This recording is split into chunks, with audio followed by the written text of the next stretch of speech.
Já disse certo pensador que os provérbios são sentenças curtas advindas de longa experiência. Daí a dificuldade em entender tantos provérbios profundos. Do mesmo modo acontece com certas afirmações. Carecem muitas vezes de longa reflexão e até alta pesquisa para chegar ao entendimento. Não é diferente com algumas frases sucintas daquele que deixou um modelo para seguir de perto os seus passos. Ele falava muito com pouquíssimas palavras. Ensinava as mais fortes lições de vida com simples ilustrações. Fazia dos pensamentos mais insondáveis a coisa mais óbvia, a ponto de envergonhar a quem ainda não entendera. Isso não mudou. Nós que hoje o lemos, nos quedamos muitas vezes a perguntar o significado do dito. É preciso ir longe no raciocínio, voltar no tempo muitas vezes, para sentir como sentia quem ouvia. Tentar ver como via quem o escutava.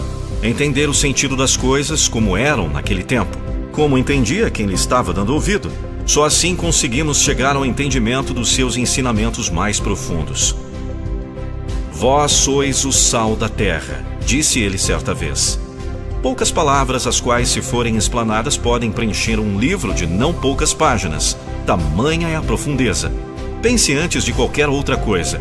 Em quão notável é essa substância? No entanto, o maior valor dessa rica substância se encontra na preservação da vida. O corpo humano contém cerca de 230 gramas de sal, sem o qual você morreria. Infelizmente, ouvimos hoje bem mais conversas sem nenhum tempero do que as boas conversas temperadas com sal. O assunto pode ser até importante, mas, se não tiver tempero, poderá soar sem nenhum sabor. Se quiser agir como sal da terra, precisa aprender ou a se acostumar a temperar a sua conversação.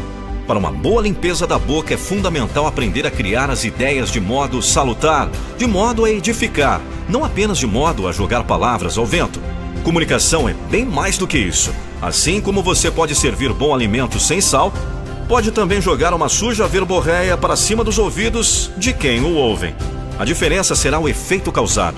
O alimento não será agradável ao paladar de quem o consome. Assim como as palavras não atingirão o objetivo esperado se soarem de modo a desagradar quem o ouve. Não é difícil perceber por que os desacordos crescem a cada dia, porque cresce tanto a falta de entendimento. Parece que os homens estão ficando cada vez mais sem sal em si mesmos. Está faltando tempero. As palavras mais ferem do que curam, mais envergonham do que agradam, mais derrubam do que edificam.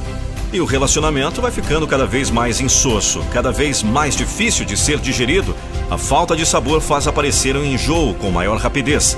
As virtudes se corrompem, os compromissos já não comprometem, as promessas já não se cumprem, os valores estão confusos, a moral está decaindo, o ser humano perdeu a sua salinidade e junto está perdendo a razão da vida. É nisso que se encontra o maior motivo para a reflexão. Se confia mesmo na sabedoria do grande mestre, precisa prestar atenção ao que ele disse logo depois da exortação de que você deve ser o sal da terra.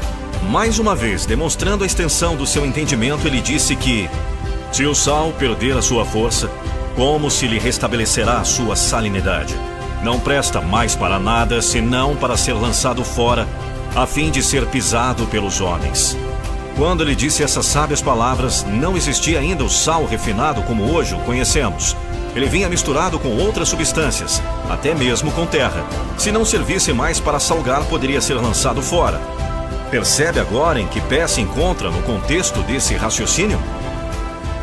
Portanto, você pode ter grande utilidade sim. Se em vez de reclamar, passar a agir. Se em vez de jogar palavras ao vento, temperar a sua fala. Se em vez de se perder na corrupção do mundo, passar a ter atos de preservação da moral. Você não precisa ser alimento insosso, não precisa ser jogado nos socalcos do caminho. Você pode ser e ter tempero que agrada aos bons paladares.